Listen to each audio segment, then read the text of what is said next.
Assalamualaikum warahmatullahi wabarakatuh. Perkenalkan, kami dari kelompok A4 mata kuliah Eksperimen Teknik Biomedis 1, kelas T2, Program Studi Teknik Biomedis Universitas Airlangga. Di sini kami akan mempresentasikan hasil praktikum kami mengenai ultrasonografi atau USG. Sebelum itu, izinkan kami memperkenalkan diri terlebih dahulu. Anggota kelompok kami yang pertama adalah Rona Kamilia dengan NIM akhir 050. Kemudian ada saya sendiri, Naza Amanda dengan NIM akhir 071. Kemudian ada Wirotomo Bayunuto dengan NIM akhir 032. Dan yang terakhir adalah Raffi Isana Aska dengan NIM akhir 041. Jadi tujuan dari praktikum ini adalah mengenalkan OSG dan memahami cara kerja perangkat tersebut serta hasil citranya. Ultrasonografi atau USG adalah teknik pemeriksaan medis yang menggunakan gelombang suara berfrekuensi tinggi. Frekuensinya itu lebih tinggi dari 20 kHz untuk memindai jaringan tubuh. Gelombang ultrason ini dipancarkan oleh transducer dan memiliki berbagai aplikasi, termasuk pemantauan kehamilan, deteksi tumor, evaluasi gangguan kardiovaskular, penilaian efek mata, dan masih banyak aplikasi lainnya. Prinsip dasar dari USG ini adalah konsep refleksi suara, di mana gelombang suara dipancarkan ke dalam tubuh dan kemudian dipantulkan kembali. Teknik USG juga memanfaatkan efek Doppler untuk memahami pergerakan aliran darah. Keunggulan utama USG adalah bahwa ini adalah prosedur non-invasif yang tidak memerlukan sayatan atau sinar X. Ini membuatnya aman dan kurang mengganggu bagi pasien.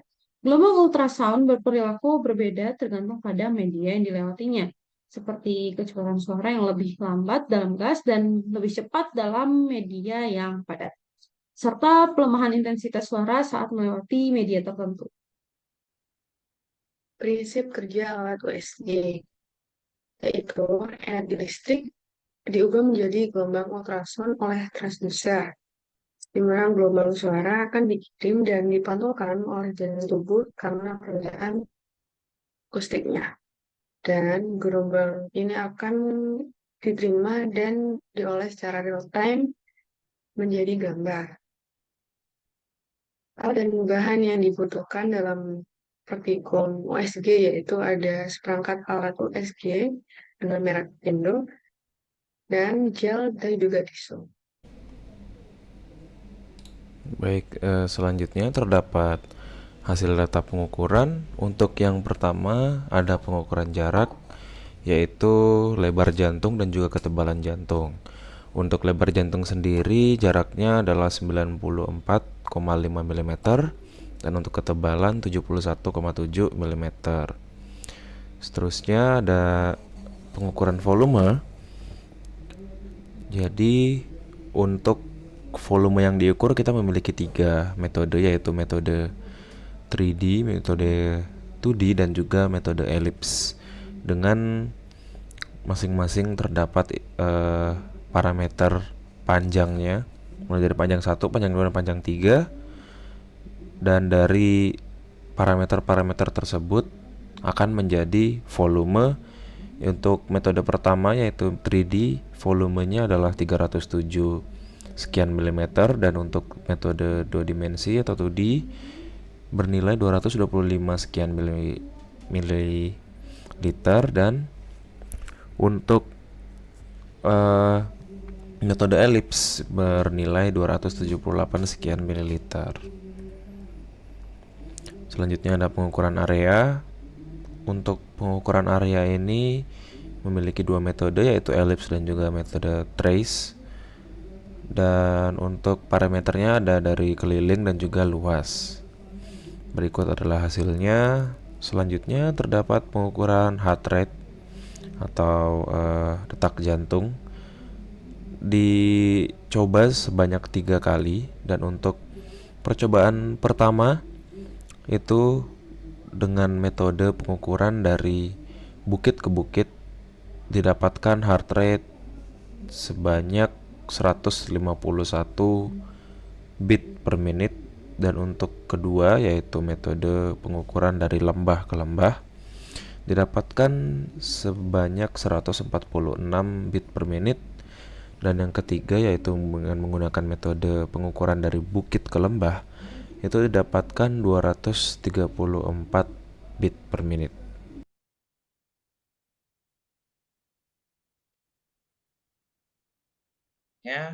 Setelah pengambilan data-data yang tadi kita coba bahas lebih lanjut. Nah, yang pertama sini ada percobaan untuk pengukuran jarak. Nah, fungsi dari pengukuran jarak itu adalah mengukur dimensi dan kedalaman dari struktur anatomi seperti organ jantung, ataupun juga bisa dilakukan pada penyakit untuk tumor, ataupun juga untuk alat USG sendiri berfungsi untuk janin dalam kandungan. Nah, parameter jarak yang diukur pada praktikum ini adalah lebar jantung dan juga lebar serta ketebalan dari jantung. Pengukuran ini dilakukan dengan menghitung nilai piksel yang dilewati oleh garis dari titik awal hingga ke titik akhir, lalu dikonversi menjadi satuan milimeter. Untuk lebar jantung sendiri diukur dari bagian ujung kiri hingga ujung kanan, sedangkan untuk ketebalan jantung diukur dari bagian depan hingga bagian belakang. Nah, dari hasil citra USG ini menampilkan potongan dari jantung bila dilihat dari bagian atas, sehingga didapatkan untuk lebar jantung sendiri sebesar 94,5 mm dengan ketebalannya adalah 71,7 mm. Nah, selanjutnya kami juga melakukan pengukuran pada jarak, volume dan area, serta pengukuran heart rate ataupun detak jantung. Nah, untuk pengukuran jarak itu kami menggunakan mode B ataupun brightness modulation, di mana layar monitor akan nampak sebagai suatu titik dan garis yang terang gelapnya bergantung pada intensitas dari echo yang dipantulkan oleh organ dan sistem. Nah, sehingga diperoleh gambaran dalam bentuk dua dimensi berupa penampang irisan dari organ tersebut. Nah, untuk mode heart rate sendiri ataupun kita menggunakan mode M atau motion, yaitu mode yang berguna untuk melihat benda yang bergerak seperti pada pergerakan detak jantung. Nah, untuk percobaan yang kami lakukan selanjutnya adalah melakukan percobaan pengukuran volume. Nah, untuk pengukuran volume ini digunakan tiga bentuk atau tiga jenis pengukuran, yaitu pengukuran 3 distance, 2 distance, dan juga ellipse. Nah, untuk metode menggunakan 3 distance itu ada 3 diameter yang kami ambil, yaitu metode diameter longitudinal, transversal, dan juga vertikal, di mana itu untuk metode longitudinal mendapatkan besar sebesar 7 cm, untuk transversal 8,59 cm, dan untuk metode untuk diameter vertikal mendapat panjang 9,26 cm, sehingga hasil volumenya adalah 307,51 ml. Nah, untuk metode two distance yang diambil adalah metode longitudinal dan transversal saja, di mana didapat panjangnya adalah 9,16 cm dan untuk transversalnya adalah 6,86 cm dengan volumenya 225,79 cm banget kubik banget ya. Nah, untuk metode ellipse itu jantung dianggap atau dimodelkan sebagai bentuk ellipsoid, di mana dalam hal ini ukuran diameter atau radius utama jantung tidak diperlukan, sehingga dapatkan dua ukuran, yaitu 10,29 cm dan 7,19 cm dengan volumenya adalah 228,38 ml. Nah, selanjutnya untuk melakukan pengukuran area, yaitu mengukur luas dalam satuan ukuran struktur, coba dilakukan dalam dua kali pengukuran, yaitu dengan metode ellipse dan juga metode trace. Untuk metode ellipse, area jantung mengambil beberapa pengukuran seperti diameter longitudinal dan juga diameter transversalnya, sehingga mencakup dimensi utama dapatkan kelilingnya sebesar 30,55 cm dengan luasnya itu sebesar 67,8 cm. Serta metode trace, untuk metode trace menggambarkan garis batas-batas jantung yang terlihat, di mana kami mentrace atau mengikuti batas jantung yang ada dalam hasil pencitraan, lalu dihitung oleh monitor ataupun oleh USG, dapatkan hasil kelilingnya adalah sebesar 30,79 cm dengan luasnya 55,28 cm kubik. Nah, selanjutnya percobaan keempat adalah heart rate. Nah, untuk percobaan keempat ini kita menggunakan digunakan untuk mengukur frekuensi detak jantung yang merupakan indikator penting dalam mengukur kesehatan seseorang. Nah, pengukuran heart rate ini didapatkan dengan mengukur detak jantung melalui pola gambar gelap dan terangnya dan beri tanda pada setiap satu periodenya. Lalu untuk mengobrol kami lakukan pada 3 kali, di mana untuk jarak dari bukit ke bukit sebesar 151,25 bit per menit, lembah ke lembah 146,52 bit per menit, dan bukit ke lembah selama sebesar 234,43 bit per menit. Dari data-data yang kami dapatkan, tidak semua data-data ini dapat dicocokkan dengan hasil ataupun paper-paper yang sudah ada, serta apabila dibandingkan dengan hasil yang dilakukan oleh pengobrol dari dokter, maka hasilnya tidak pun sama. Hal ini dikarenakan dari segi kekurangan praktikan sendiri yang tidak mampu mengoperasikan alat dengan baik, serta kurangnya referensi dalam penggunaan alat. Selanjutnya untuk kesimpulan, yaitu praktikum USG atau ultrasonografi ini memiliki tujuan untuk memperkenalkan kita terhadap alat USG secara umum dan juga memahami cara kerja perangkat tersebut dan bagaimana pembacaan citra dari hasil pemeriksaan alat USG tersebut. Dan kemudian dilakukan 4 pengukuran, yaitu pengukuran jarak, volume, area, dan juga detak jantung heart rate. Dan pada pengukuran jarak dilakukan untuk mengetahui lebar dan ketebalan jantung. Pada pengukuran volume digunakan 3 parameter, yaitu 3 distance, 2 distance, dan ellipse. Volume dari parameter 3D atau 3 distance ini lebih akurat karena digunakan 3 parameter panjang. Selanjutnya pada pengukuran area digunakan metode trace yang lebih akurat karena dapat mengikuti kontur jantung yang sebenarnya pada citra yang ada. Dan pada pengukuran heart rate digunakan 3 kali pengukuran dengan satu periode menggunakan mode M, yakni mode yang berguna untuk melihat benda-benda yang bergerak. Dalam hal ini adalah pergerakan dari jantung tersebut. Setelah melakukan presentasi, mungkin sebagian dari kalian bertanya, dalam penggunaan USG ini digunakan gelombang suara dengan frekuensi lebih dari 20 kHz, yakni ada dalam rentang 1 sampai 15 MHz. Mungkin kalian akan bertanya, mengapa sih kita menggunakan gelombang ultrasound dalam USG itu dalam rentang tersebut? Alasan yang pertama adalah kedalaman penetrasi yang sesuai. Gelombang ultrasound dengan frekuensi yang lebih tinggi memiliki kemampuan untuk menembus jaringan tubuh manusia dengan baik tanpa menimbulkan efek yang merusak. Ini memungkinkan untuk melihat struktur internal yang berada pada kedalaman yang berbeda dalam tubuh. Alasan kedua adalah frekuensi tinggi gelombang ultrasound menghasilkan resolusi gambar yang lebih tinggi.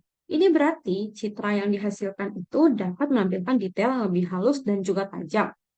Jadi memungkinkan untuk dokter melihat struktur yang lebih kecil dan mendeteksi perubahan kecil dalam organ atau jaringan. Alasan ketiga adalah frekuensi yang lebih tinggi memungkinkan pengukuran dimensi objek dalam citra dengan lebih akurat. Ini sangat berguna dalam pengukuran jarak, volume, area, seperti yang telah kita lakukan tadi. Kemudian ada frekuensi yang tinggi juga memiliki kemampuan mendeteksi gerakan dengan lebih baik. Hal ini berguna dalam aplikasi seperti pengukuran pada detak jantung. Terakhir, frekuensi tinggi dapat mengurangi distorsi citra. Dalam frekuensi yang lebih rendah, gelombang ultrasound ini dapat mengalami lebih banyak distorsi saat melewati jaringan tubuh. Dengan menggunakan frekuensi yang lebih tinggi, distorsi ini dapat dikurangi sehingga citra yang dihasilkan nanti akan lebih akurat. Pertanyaan selanjutnya yaitu mengapa penggunaan gel itu penting dalam prosedur USG dan bagaimana gel tersebut mempengaruhi kualitas citra yang dihasilkan. Jadi ada beberapa alasan kenapa gel itu penting dibutuhkan dalam prosedur USG, yaitu untuk menghilangkan udara. Karena udara dapat menyebabkan pantulan yang tidak diinginkan dan mengganggu kualitas citra. Maka dari itu, gel akan digunakan untuk menghilangkan lapisan udara antara kulit pasien dan probe transducer, sehingga bisa menghasilkan citra yang lebih jelas dan tajam. Kemudian yang kedua, yaitu gel bisa mengurangi gesekan yang terjadi antara transducer dan kulit. Hal ini bisa membuat pasien bisa merasa lebih nyaman. Dan yang ketiga yaitu gel memiliki sifat konduktivitas yang baik yang membantu dalam mentransmisikan gelombang ultrasound dari transducer ke jaringan tubuh dengan efisien, sehingga memungkinkan gelombang untuk menembus jaringan tubuh dan memantulkannya ke bulan. Kemudian juga gel itu bisa mengurangi distorsi dan pantulan yang mungkin terjadi karena perbedaan indeks akustik antara udara dan jaringan tubuh. Nah, secara keseluruhan, penggunaan gel pada pasien ini merupakan langkah yang penting dalam prosedur USG yang mana dapat memberikan cita yang berkualitas dan informasi yang lebih akurat mengenai kondisi pasien. Nah, untuk pertanyaan yang ketiga yaitu mengapa ukuran transducer pada USG hanya dibuat pada ukuran tertentu? Jadi, untuk alasannya yaitu dibuat dengan ukuran tertentu karena tentu saja berbagai pertimbangan, yaitu dari segi teknis dan juga ergonomis maupun keterbatasan dari teknologi USG saat ini. Jadi seperti untuk yang pertama terdapat kualitas, yaitu kualitas gambar dan juga resolusi dari hasil citranya. Nah, ukurannya ini terkait atau berhubungan ukuran transducer terhadap resolusi gambar yang dapat dihasilkan. Nah, dengan ukuran yang telah dioptimalkan sedemikian rupa dan telah di engineering sedemikian rupa, transducer tersebut itu dapat mencapai resolusi yang memadai untuk tujuan analisa atau diagnostik. Mungkin jikalau ukuran transducer diperbesar, resolusinya bisa menurun, seperti itu.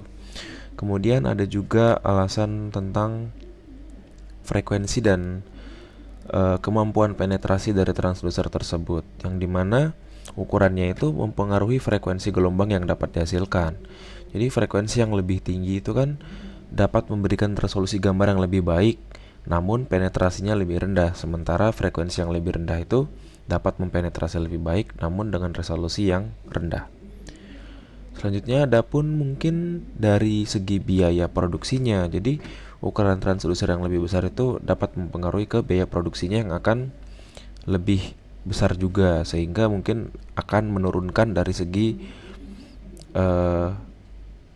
cost efektifnya dan juga ketersediaannya. Dan tentu saja yang terakhir yaitu tentang keterbatasan teknologi. Mungkin pada era saat ini teknologi dan desain yang sekarang telah ada ya yang terbaik, dan mungkin memang masih memiliki batasan fisik.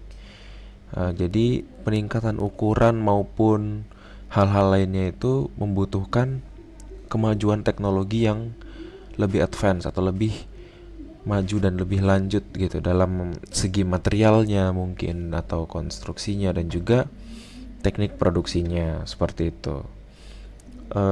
Namun yang harus kita ketahui bersama yaitu bahwa pengembangan atau perkembangan teknologi alat-alat modalitas citra ini atau pengembangan teknologi terkhususnya pada USG itu terus berlangsung, dan mungkin di masa depan akan ada peningkatan ukuran transducer untuk mencapai keseimbangan dari kebutuhan dan juga penggunaannya, seperti itu. Baik, kurang lebihnya itu saja yang bisa kalau kami sampaikan. Wassalamualaikum warahmatullahi wabarakatuh.